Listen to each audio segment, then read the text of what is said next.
Paul Kraus, welcome to Shrink Wrap Radio. Well, thanks for having me, Dr. Dave. It is indeed an honor to be here with you today. Well, I probably should say hello again because it's only been a few days since you recorded an interview with me. And so we've already been on camera with one another, and you're recording it for your podcast, The Intentional Clinician.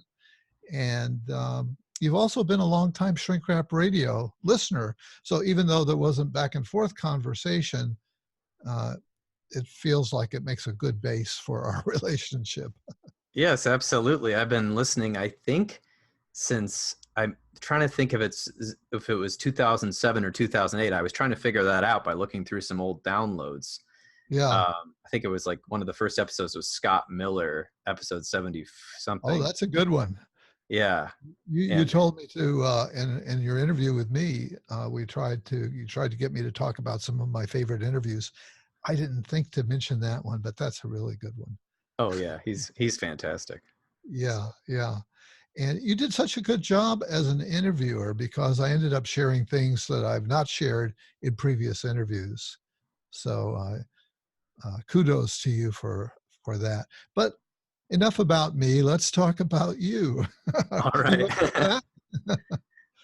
Now, you're working in trauma-informed counseling, which I think is a really interesting concept, and we'll dig down into that a bit more. But before we do, how is it you've come to specialize in trauma work? And I'm wondering if there's any, clinical psychologist, I'm always interested. Is there any way that hooks into your own personal past somehow, that topic? Yes, absolutely. I mean, just before I became a licensed professional counselor and anything of that nature, I think I witnessed trauma just in my own family. I grew up with my dad telling me about, seeing his mother die when he was 14 and how that impacted him. And from a personal lens, it was, rather disturbing to hear that information. But also I remember strange things happening, like on Mother's Day, he would always cry. And, I didn't fully connect the dots as a young child. Later on, I did. And my uncle also had a severe brain injury from being hit by a car, and he lived with us for a while as well. So there's plenty of other instances I could discuss, but from an early age, I was aware of something where people got hurt or somebody died, and then how it impacted others. And then I guess growing up in a motel, my parents owned a motel for most of my childhood until I was 18. I would hear stories from strangers, oftentimes, especially, if I was standing out in front of the motel and they were telling me, a lot of times it would involve grief and loss and Vietnam War, different things like that. And I would just kind of soak it up. I was listening a lot. Wow, growing up in a motel, just that alone sounds like there's a movie there, growing up in a motel. Yes. I lived with my grandmother off and on for extended periods of time, and she had a very large house that she rented out to roomers. So there are all sorts of stories around that, because the people who rented from her were lovely, but strange in some ways. So I can just imagine what growing up in a hotel would be like. Oh, yes. It was interesting. There was always a cast of characters coming through, and we lived next to a university, or sort of near a university. So we get everything from sort of esteemed college professors and musicians to people that were down on their luck, getting a divorce, domestic violence, drugs, different things coming through. That was just, it really opened my eyes at a young age to a bigger picture that I was being taught in elementary school. So yeah, it was an interesting thing. So I think that started it. Go ahead. Yeah, and so you develop this interest and fascination with people's stories, which certainly feeds into your profession very well, I think. I'm curious, what did you major in as an undergraduate? I assume you have been to college. I have, yes. Well, I was actually majoring in secondary education at Michigan State University, and I was minoring in psychology at the time, and I really liked teaching at the time. I did like it. However, I kind of struggled with the classroom management, and a lot of the students who I was, interning or volunteering at the time. I wasn't a fully fledged teacher. And they would come to me and talk about what's going on at home. And I was working in some underprivileged schools in urban areas. And it struck me that I really enjoyed talking to the children and trying to help them in some way understand their parents or deal with a situation. And so that really distracted me from continuing and becoming a high school teacher. I diverted paths soon after graduation from college. And you went on to get your master's right away, or was there an intervening period where you did other things? Well, I took a year to sort of work and travel after I graduated because I wasn't quite sure what I wanted to do. I had graduated 2 courses shy of a psychology major, and my parents didn't really have funds to support me very much. I was going to a state school and had some scholarships. And so I was sort of debating, do I go back and then get my, try to enroll in a PhD program after finishing these programs, or what exactly do I do? And I was also playing in a band and having some fun as well. And my aunt worked for Delta, so I was able to sort of travel around and see some interesting places on a Lucky shoestring you. budget. Yeah, it was Yeah. pretty cool at the time. So, so then eventually I started narrowing down my search by talking to different people. And I thought, oh, counseling, that sounds like a good step. And the investment is reasonable. And this school said they would take me with the amount of credits I had. They would consider it a major. So I went to the Chicago School of Professional Psychology, which is a nonprofit school that mostly turns out counselors in the Chicago area. Uh-huh. But you didn't grow up in the Chicago area. Did you move to Chicago just to go to that program? I did, yes. My father's entire family is from Chicago, so I would visit there quite often. So I was familiar with the city, and I had friends that had gone to university there. And so after about a year after college, kind of figuring out what I wanted to do, I did move to Chicago, and I stayed there for a while post grad school as well. But it was a great eye-opening place to live in a large city like Chicago. It's a beautiful place, and it's got a lot of opportunities and exposure to different, I don't know, different people, different than me, different culture, different things like that. Yeah. Did the master's program that you went through have any special orientation or spin? Um, I think it was just called clinical counseling. So it was kind of just a generalist Mhm. program. The one I was in was just meant to help you become an LPC, which is a licensed professional counselor. And I would say they tried to just introduce you and practice different concepts. So we had an existential therapy class, we had a group therapy class. I remember having a trauma class, although it didn't really connect at the time. Probably just all the general requirements. And then you were supposed to sort of pick an internship, and that might direct you to what your niche would be or your specialty. Yeah. Well, at what point did you decide, well, I'm going to be a trauma counselor, trauma therapist? Well, that was a while later. So I'll fast forward to I ended up in Phoenix. I moved to Phoenix, Arizona I was dating my now wife, and she moved there to go to medical school. And I said, oh, I love Chicago, but I can't, I can't stay here. So I left, and I got a job in Phoenix working in sort of a social service agency where we did counseling, and we also did outreach. And in Phoenix, the one great thing that the Regional Behavioral Health Authority has done there is they brought in a lot of the training from ACEs, the ACEs study, which is the Adverse Child Experience Study. And they were influenced by the work of Dr. Bruce Perry, and who does a neurosequential model. And they brought in a lot of people speaking about trauma because we were working in a neighborhood where there was a lot of gang violence, a lot of poverty, a lot of drug and alcohol use that was open and public. And so we needed to learn more about what the people that were going through in an intense version. We had to figure out how to help them, because I might have grown up in a strange situation in a motel, but I definitely didn't grow up in a neighborhood full of gangs and shootings all the time. I didn't know what that was like. So they brought in speakers about trauma at the place I worked, and then eventually they offered us a slight scholarship, I think a discount, to go to EMDR therapy training because they thought that might help us. And so after EMDR training, I tried it out myself as a patient. And I also saw people in action and heard stories about it. And I just loved it as an approach. And ever since then, I have at least tried to keep an element of trauma-informed counseling in my counseling, even if I'm not doing EMDR therapy with the person. So ever since it was 2009, I believe, when I finally got introduced to it. Yeah, I've just been discovering that EMDR is really considered one of the mainline approaches to trauma work.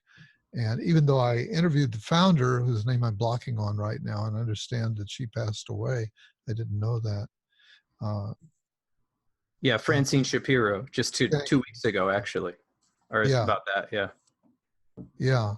So I did interview her years ago, but I'm not sure at that time that she was thinking of trauma in particular. But as things have emerged, that's really become a central focus. And Right. and so I'm interested in the phrase trauma-informed counseling, and I know that you took a bunch of other trainings that have all added up to that for you, and I'll just mention them quickly by name, and you can maybe give us there's probably not room for you to give us a full lecture, on each Oh, one of sure. these. I'll try to But refrain from that. Yeah. okay, so there's EMDR, which you just mentioned, which stands Right. for eye movement desensitization and reprocessing theory. That's a mouthful. I can understand why they called it EMDR. And somatic experiencing therapy, which became, I was finding more and more of the people that I interview referring to that in recent years. Trauma-informed counseling in general, you've listed. Trauma-focused cognitive behavioral therapy, trauma-sensitive mindfulness-based cognitive therapy, acceptance and commitment therapy. And I interviewed Hayes, right? Dr. Hayes, Right. years ago. He's on my list to do again. He's got a new book. And the sequential model, and then something called ACRA. So that's a whole bunch of stuff. So, you've got all of these tools to call upon. And I think that really justifies your calling yourself a trauma-informed therapist, because you have really gotten yourself trauma-informed. But if you want to highlight any of those or go through the list, feel Well, free. yes. For our listeners, yeah, I'm going to highlight the list, and then I'll talk about how these have all come together. So, EMDR therapy, just briefly, if you don't know about it, Francine Shapiro said she would have renamed it actually reprocessing therapy is an easier way to say it. Yeah. But essentially, it takes a person. Well, let's start with it. Actually, let's start with the trauma-informed counseling. I'm sorry, we should just start there, because essentially, you've got to know there's a paradigm we've got to be familiar with, which is trauma-informed counseling sort of comes from a sort of a science and neurological research base, which is Okay. essentially, I don't have a definition in front of me, but when something extremely stressful happens, and they've based a lot of this on the original post-traumatic stress disorder diagnosis, when something extremely stressful happens, it doesn't just happen to our minds, but it also happens to our entire nervous system and our body. Yeah. And unbeknownst to you, your body or nervous system may be reacting to stimuli that remind you of a trauma, or have just formed in new ways to keep you safe, because the mind's job and the nervous system job is to keep you alive. And so at a very base science level, that is what it is doing. So, the example of, if you see a tiger coming at you and it's not the zoo, you're probably going to jump. It's a startle response even before you possibly think, oh, there's a tiger, what is it doing in my neighborhood? Your body has already made a decision. Yeah. Right. So when somebody experiences a traumatic event, and it's subjective to a point, that's what the newer research is saying. It's not just what we call post-traumatic stress disorder, which is an extreme version of a traumatic event taking hold over someone's entire mind and body. But it's subjective. So it could be, here's an example. Somebody gets into a car accident. They're an excellent driver, but they get into a car accident. It's a basic car accident, and it was with a red car. All of a sudden, randomly, over the next, not randomly, but all of a sudden, happenstance over the next few weeks, they start flinching or getting an upset stomach or having strange thoughts every time they see a red car, even though they might have said, it was just a car accident. I'm over this. You know, my mental Yeah. game is up. I'm a good driver. So these are examples of how a traumatic event can be stored in the nervous system. So essentially, as a trauma-informed counselor, I mean, there's certificates for it and things, but it's mostly just learning about the nervous system and then how that person, how later events affect that. And one of the big things also to study is the adverse child experiences study, which showed that the higher level of traumatic events someone had in their childhood affected not just what I'm talking about, which is nervous system responses and possibly thoughts, but it affected a higher rate of substance use as an adult, higher rate of obesity as an adult, higher rate of risky sexual behavior or early pregnancy, and a higher frequency of depression, anxiety, and other disorders. So there is a link, though may not always direct like a math problem, but there's a link between trauma in general and disturbances that we find ourselves having, and also and behaviors. And there's also a link, especially with early childhood trauma and hard Yeah. Yes. outcomes. Yeah. So just to comment a bit here, you use the word subjective, and what I'm getting from that uh, is that it may not rise to the level of PTSD, but in the person's experiential world, something has happened that's impacted them. And you know, to somebody who's not trauma informed, they might think, "Oh, well, that doesn't sound very big," but they can have lifelong impacts and not always recognizable that, oh, well, that could be traced back to a trauma. And it's interesting to me that going all the way back to Freud, that his first notion was that it was of childhood sexual trauma. And he later backed off of that a little bit, but I think he caved in to some extent to public pressure because it turns out that we know there is a lot of childhood sexual assault. Oh, And absolutely. yeah, so not to get us off on a separate branch. Go ahead. Well, yeah. Well, if I'll just do a side comment, which is if people want to learn more about that, there's Dr. Bessel van der Kolk's book, The Body Keeps the Score, Right. outlines a lot of what you're talking about with sort of the culture of denial around that issue. And then when he did more research, people started coming forward about that and how frequent it actually was. But yes, that can have lifelong impacts on people. And another, one of the things I love about trauma-informed counseling, and I'll be very brief about the other counseling therapies, I'm not going to probably give a lecture on all those, but is that it takes away this cultural stigma of, you know, something's wrong with you, you're defective, why can't you stop doing that? I mean, not to take away responsibility from an individual, but there are things that have influenced people's behavior to where they have gotten. And if they receive treatment or help or whatever you want to call it, that gives the person, or maybe sometimes people are just resilient, but it gives people a chance to look at that. So I think that the trauma-informed counseling is an excellent way to understand human behavior and the effects of things. And then getting into it, all of the things you listed are what I call trauma-specific interventions. And I Talk don't to do, us a little bit yeah. about the somatic experiencing therapy. Well, I've wanted to interview that founder, but I haven't been able to oh, get. Dr. Peter Levine. Yeah, Yes. I've not been able to make it to him. I Well, can't get it. that's one I'm actually not totally trained in yet. So at where I'm working right now, I have a multiple different, everyone in my clinic uses some type of trauma specific intervention. So I'm still learning about that one, but essentially from what I understand about it, it's similar to EMDR in that you reprocess memories or states of being or somatic feelings. However, instead of just using the tools that EMDR therapy uses, which people can read about, bilateral stimulation, eye movement, all these different things in addressing the thoughts and the outcoming behavior from the traumatic event, somatic experiencing goes a step further, which is that they will actually help an individual in some instances with actual touch therapy, which they will maybe bring awareness to a part of a person's body. They have to get an extra waiver for this, of course, by touching a part of the body and helping the person bring awareness. This is about as much as they would do, something like this, or maybe Okay. on the back. Yeah, And I wasn't aware of that.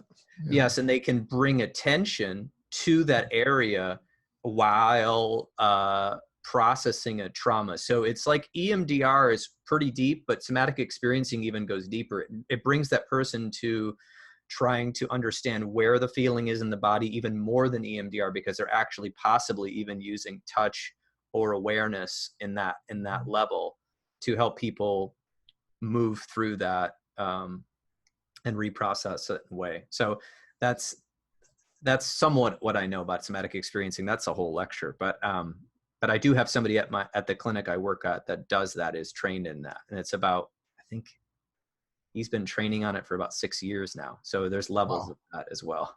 So Yeah. Yeah. Okay. Moving along. yeah. What else leaps out at you to expand for us?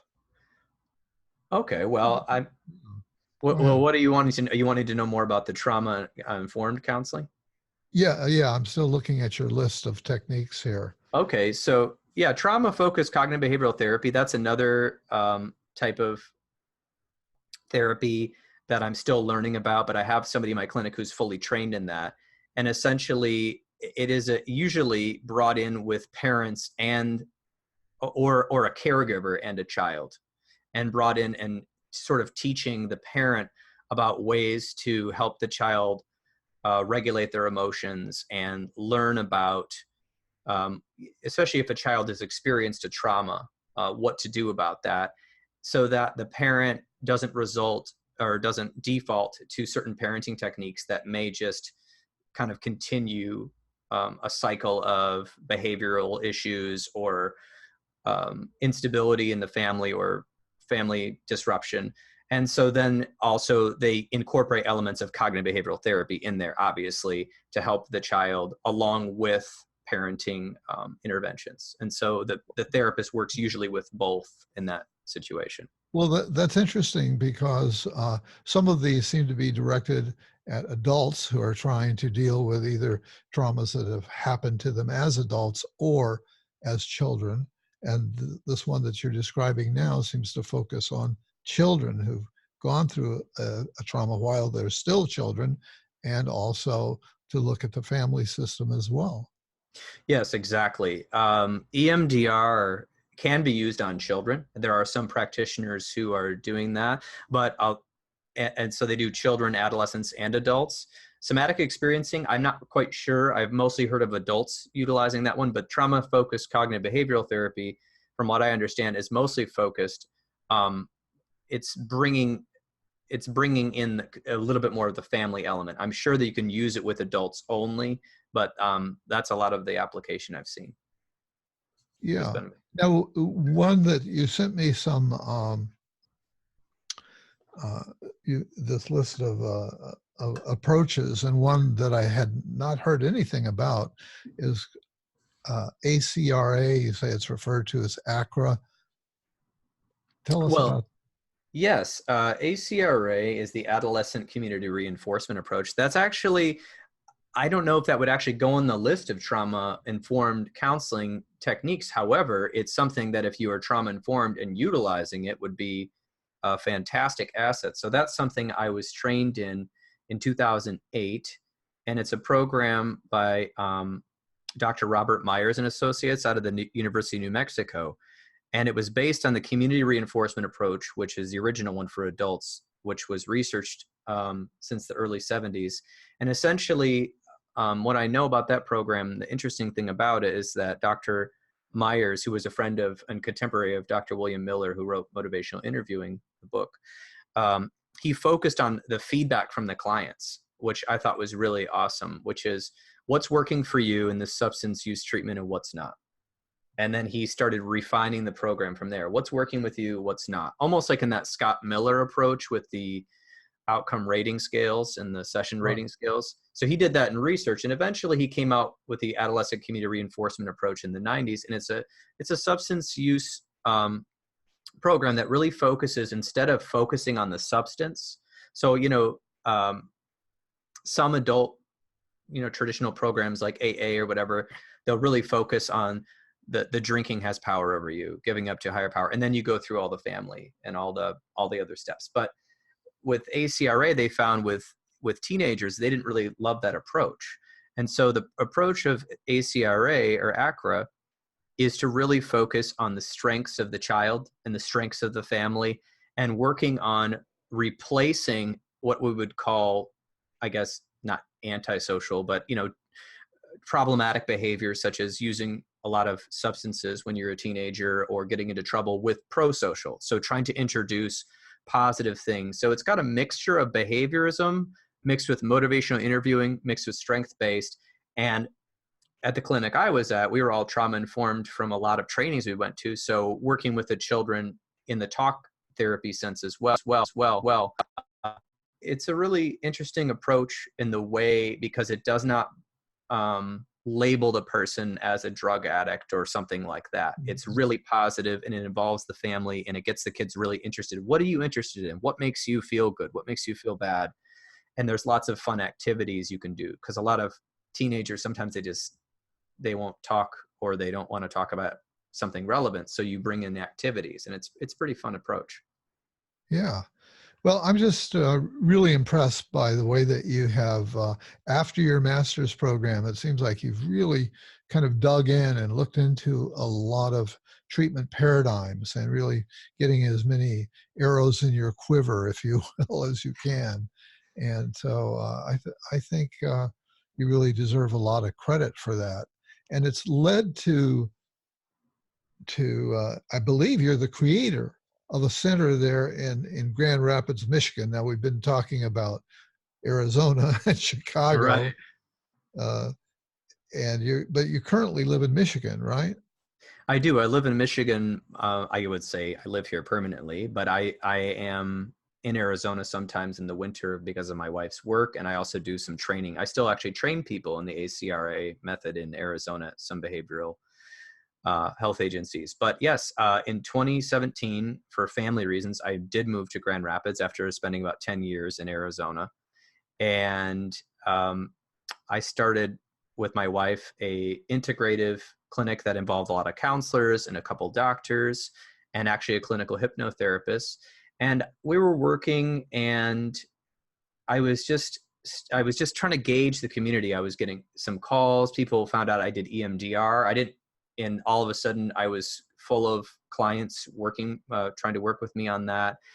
And then I started getting more calls for EMDR and more calls for trauma informed kind of counseling.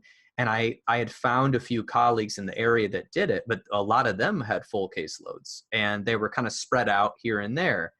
And then there was somebody who was running a center up here with EMDR, but they just sort of retired. They had about 2 or 3 people there, and I think they're not really in business anymore. So essentially, we had started the counseling office, but I decided, okay, I think I know what this community really needs. There's a lot of trauma-informed counseling in Arizona, but I have not found too much here, especially at the larger, some of the large hospitals and clinics around. There wasn't much talk of it. So I started the Trauma-Informed Counseling Center of Grand Rapids, with an emphasis on all the clinicians that work here must learn after graduate school, go to training for a trauma-specific intervention that's empirically validated, and know that stuff. Not that they can't still do talk therapy, psychotherapy, family therapy, couples therapy, but I really wanted to have that lens, because I believe it was a good paradigm with which to start, especially in this area that I'm living in, and some of the cultural things that are happening here historically. Well, do you know, are there any other centers that are dubbed, counseling informed counseling center or trauma-informed therapy center, or is this a unique and first thing that you've created? That is a good question. I'm not actually entirely sure. I know that in Arizona, there is an Arizona Trauma Institute, but mostly what they do is trainings. They mostly do continuing education and training, and I think there's a few therapists there. I don't know of anyone here in Michigan, but that doesn't mean they don't exist. Okay, I'm Uh, just going to go ahead and dub you as a okay. pioneer. Okay. Okay. Thank you. I'll take it. Because to me, this sounds like a pioneering thing that you're doing and a really important one. And I wouldn't be surprised to see it become a model that's either you franchise it or it becomes a model that other people want to study and pick up on.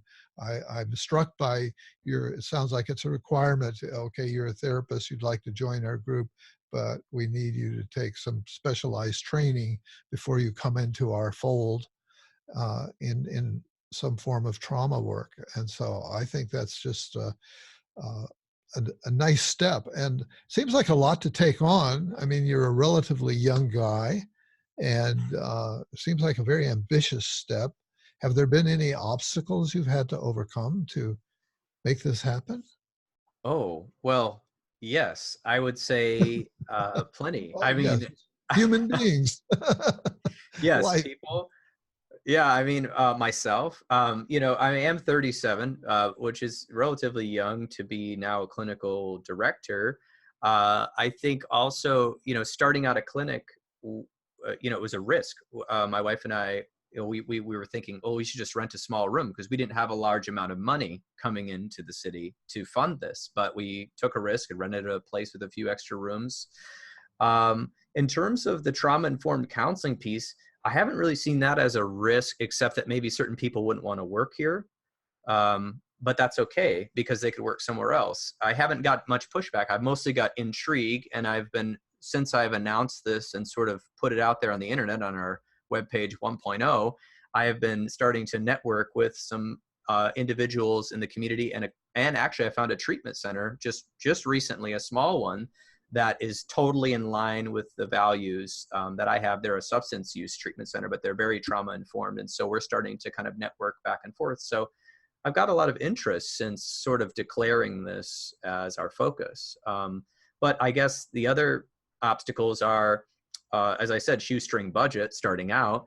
And then, I'm starting to have to find someone to help me organize myself, because if I'm going to lead this, I need to be even studying more than I know. And I'm getting EMDR, International Association, it's called EMDRIA, that's what they call it, certified this year. And then I want to eventually become a consultant for them so I can help train other people on that. I've already been EMDR level 2 trained, but I'm just trying to go further. So I need more time to help educate, even if people are getting this extra training. We need to continue the training in-house to keep fidelity to the models so that we can give the best kind of care we can. So the obstacle is time, myself, and I guess money was one of the bigger obstacles in starting it. in terms of money, it seems to me that you're a community resource. And I'm wondering if at some point there might be some support from the state or Grand Rapids to kind of pitch in, and because it could be a resource for the courts and for other community entities. I mean, it's a community counseling center.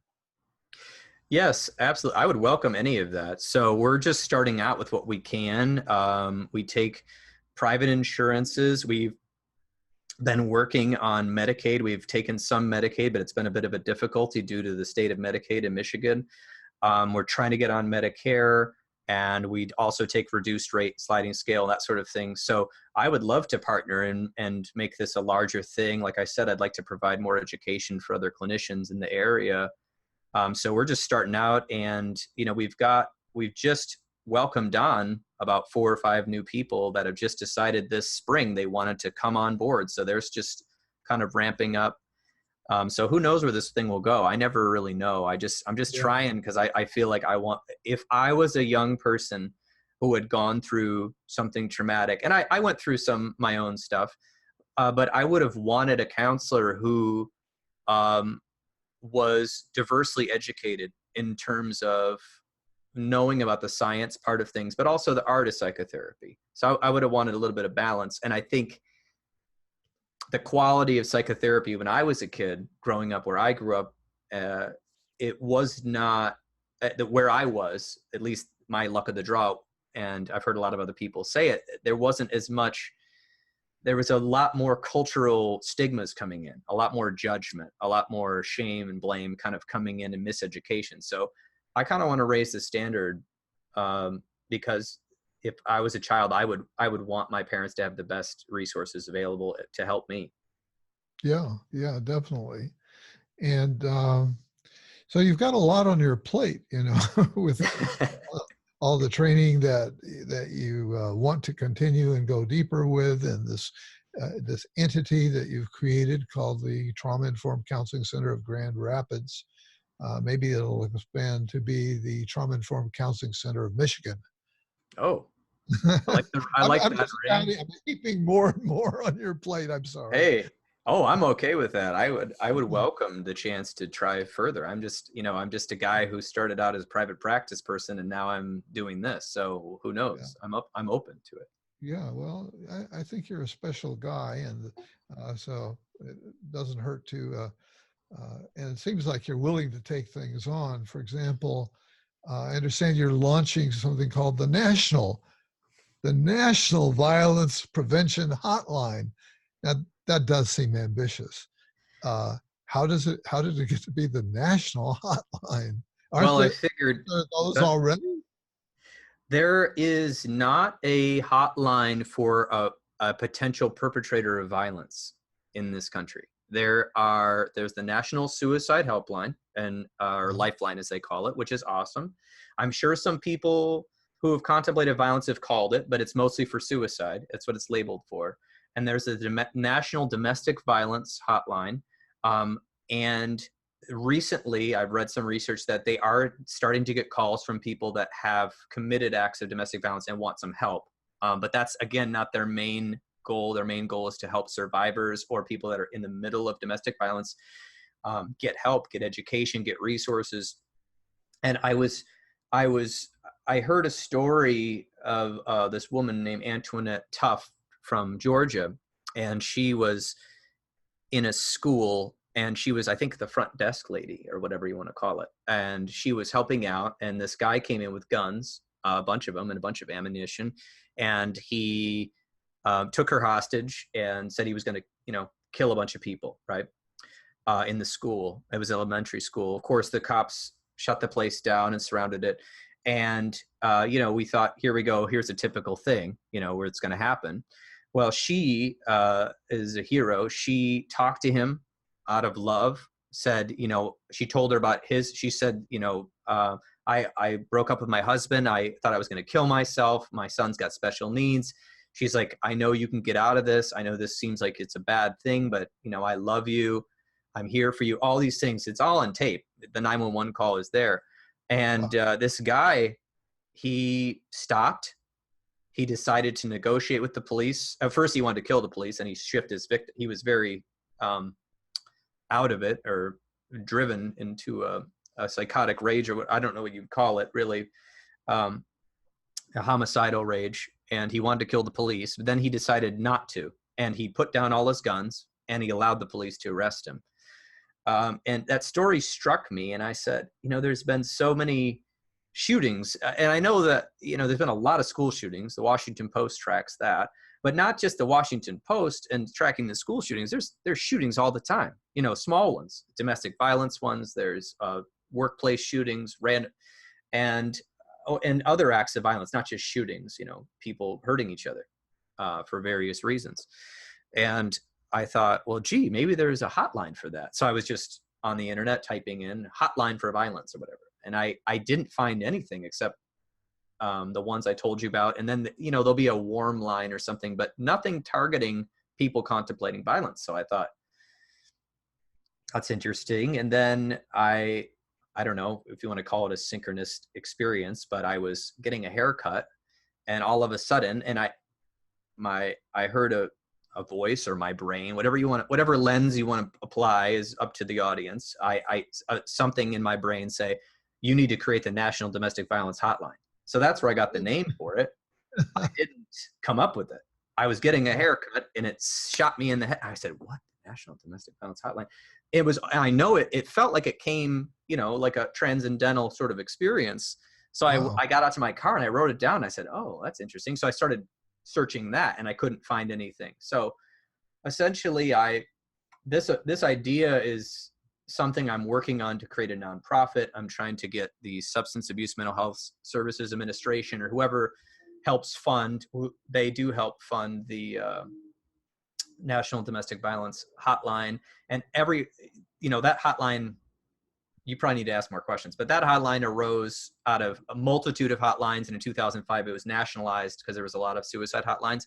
I'm trying to get big players to pay attention to this idea, to basically take the idea from me or whatever and make it, because it's obviously going to take millions of dollars to make a nationalized hotline that would target people who are contemplating violence. And I also would like to get social media involved. I could keep going if you want me to. But violencepreventionhotline.org is the website anyway. Yeah. So is there a phone line yet, or is it still just kind of basically an idea? No, there's not a phone line yet. I just did a speech in Chicago in May called at the Cultural Impact Conference called Why We Need a National Violence Prevention Hotline, and that's on YouTube. But you might have to Google my name with it to find it because it'll come up with a bunch of domestic violence hotline stuff. And I just did that speech, and I'm now talking to some people involved in the legislative process in Illinois, oddly, or I guess not oddly, but because I was there, who are interested. And I'm starting to have meetings with people that would like to try to help me either get a grant to get this started. Obviously, it wouldn't be national at that point, or a coalition together to try to submit for legislation so we could go further with this. Wow. Well, I'm really impressed, and I'm impressed by the way it came to you, of course, the sort of magical thing. And you're probably too young to be aware of an inspirational book that was written some years ago called Jonathan Livingston Seagull. Oh, And, okay. the fellow was walking on the beach. I've forgotten the details of the story, but he was walking on the beach and he heard a voice in his head that said, Jonathan Livingston Seagull. And out of that came this whole book, which was a human potential bestseller. And so, it suggests that you're tapped into something here, or something is tapped into you. So I say you've got the ball, run with it. Now, so you also run, you mentioned you're doing some training, and you call it the Intentional Clinician Training Program for Counselors. And what do you mean by that phrase, intentional clinician? Because you also have named your podcast that. So what is this I think you're the intentional clinician as far as I know. Well, yeah, I'll try to do a short version of this one. Essentially, the name came to me because I was trying to think, this is years ago, maybe 10 years ago. Okay, I want to become this master therapist like Jeffrey Kotler talks about. I want to really get into really being able to help people on a deep level, right? But I was a novice. I was only a couple years into my career at that point. And I felt sort of like a lot of new therapists do in the first 3-4 years of practice. Like, what am I doing? Am I even helping anybody? Because this is a career where you're putting other people first all the time. And you don't need, the last thing you need is, you don't want them to be validating you. Oh, you did a good job, therapist. That's your codependence coming out. So it's all about the patient. It's not about you, except that you're involved. So you have to work on you. And so I thought, okay, how do you do this? Like, how do you become a better counselor? And I had heard some people who I talked to about this, and they were a little cynical. They're like, oh, you just pick something and figure it out and just do that. And, you stick to something like whatever, pick your school of therapy, behaviorism or humanistic or whatever, and just stick with it. And I just didn't like that. And so I thought, okay, well, if I'm going to get better, I've got to become intentional. So I've got to bring intentionality to my week, which is everything from a small thing to, and it's a struggle. I'm not saying it was easy. Probably I needed it, but essentially I want to create rituals and self-care for myself so that I'm in good shape. There's that. I want to remember the basics of counseling. Why, according to, Scott Miller's research, Bruce Rompold's research, what works in counseling. I want to remember rapport, allegiance, alliance. I remember these things. And then I want to start learning different things from the far neurobiology section to some of the traditional methods like cognitive behavioral therapy. And I want to learn other stuff, deeper stuff, interesting stuff like depth psychology, the Jungian approach. And I want to learn how to weave those together. And I guess maybe Milton Erickson actually kind of inspired a little bit of that. The Erickson Institute's in Phoenix, and he was very eclectic, creative individual, Yeah. and he did a lot of hypnosis work. But I just went to a lot of trainings, and I thought, okay, to become a clinician that feels confident that they can help people by working on themselves and finding new methods, you have to also be intentionally not confident, which means that I have to remember everything's about what the client brings into you. I can't assume that I know anything. I have to assume that I know nothing. And I always make jokes that I'm wrong 98% of the time, every time I assume anything. So I started writing a training program for new clinicians, kind of where I was at, that I would have liked to have, based on some training programs I went to and some books I read. And it just covers just a multitude of things, from your kind of research sciencey based things and remembering the basics, all the way to trying out different kind of almost like the art of therapy, the science over here and the art over here. Yeah. And how do you blend that, and how do you use yourself in that? So that's what the training program is about. And I've given it usually once or twice a year in Arizona. I'll do it for continuing education there. And then I was thinking about the name of the podcast. I was like, oh, I'll just call it the Intentional Clinician Podcast, because that's what I'm aspiring to be. So. Yeah. Yeah. So what's your plan for the podcast or goals? Do you have any sense of what that is? How many Well, episodes have you done at this point? well, I think that when we recorded on last week, that was going to be episode 30. There's only 28 out right now, but episode 30, I'm releasing one a month because that's basically my pace now, because I still actually see clients. I am the director here.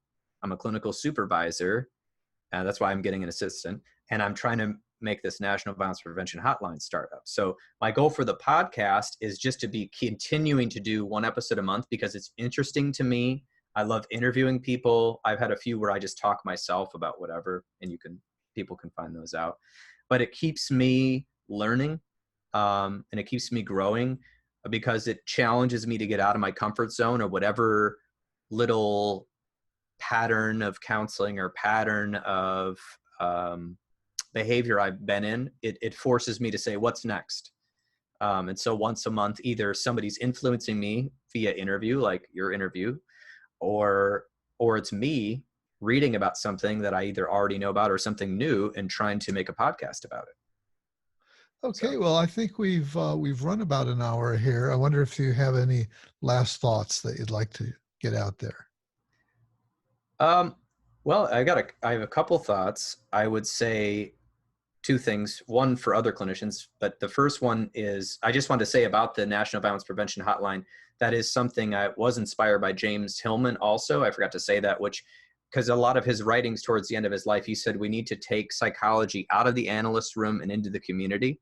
And so I'd like to inspire people that aren't clinicians out there that like psychology and are listening to your show to think about ways that they can bring psychology out of their mind, or out of the books, or out of the analyst room and into your community to really help the greater world here.